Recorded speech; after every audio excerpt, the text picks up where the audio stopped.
మంత్రాలయం నియోజకవర్గంలో ప్రతి ఒక్క రైతుకు ప్రయోజనం అందేలా కూటమి ప్రభుత్వం చర్యలు తీసుకుంటుందని మంత్రాలయం టీడీపీ ఇన్ఛార్జి ఎన్ రాఘవేంద్రారెడ్డి అన్నారు.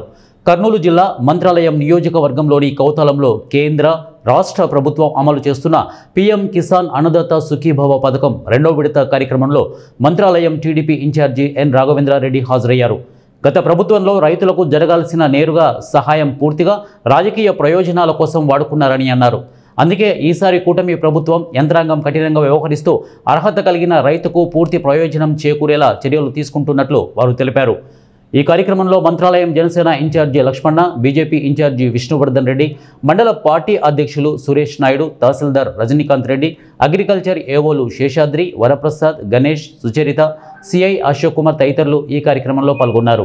రైతులకు గాను 27,66,00,000 జమ చేయబోతున్నాడని చెప్పి తెలియజేసుకుంటున్నా. అందులో మంత్రాలయం మండలానికి 8,301 రైతుకు గాను 5,55,00,000 జమ చేయబోతున్నాడు.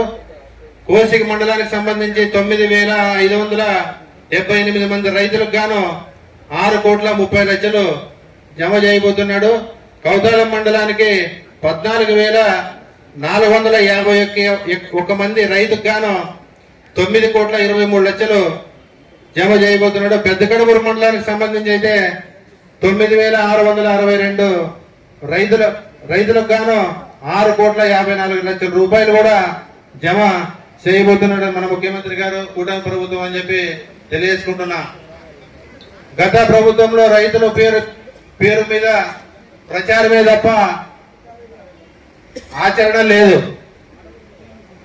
ఆ రోజు ఏడాదికి 13,600 ఇస్తామని చెప్పి కేవలం 7,500 మాత్రమే ఇచ్చి చేయదులుపుకున్న ప్రభుత్వం గత ప్రభుత్వం అని చెప్పి తెలియజేసుకుంటున్నా.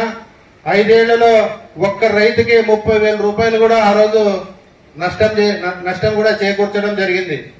కాబట్టి మన ప్రభుత్వం వచ్చిన తర్వాత ఆ రోజు ఏదైతే కేంద్రం నుంచి వచ్చిందో మన రాష్ట్రం నుంచి వచ్చిన బడ్జెట్ ని కాకుండా అదనంగా రైతులు బాగుండాలా, రైతు బాగుంటేనే రాష్ట్రం బాగుంటుందని చెప్పి గుర్తించి ఈ రోజు మన ముఖ్యమంత్రి గారు ఏదైతే సూపర్ 6 లో భాగంగా ఆ రోజు మాట ఇచ్చాడో ఈ రోజు ప్రతి ఒక్కటి కూడా ఏది కూడా ఆగకుండా తల్లికి వందనం సూపర్ 6 లో భాగంగానే అది కూడా అమలు చేయడం జరిగింది. స్త్రీ శక్తి, ఉచిత బస్సు, దీపం 2, ఎన్టీఆర్ భరోసా పింఛను, 20 లక్షల ఉద్యోగాలు, మెగా డిఎస్సి, అన్నదాత సుఖీభవ వంటి సంక్షేమ కార్యక్రమాలతో పాటు రాష్ట్రం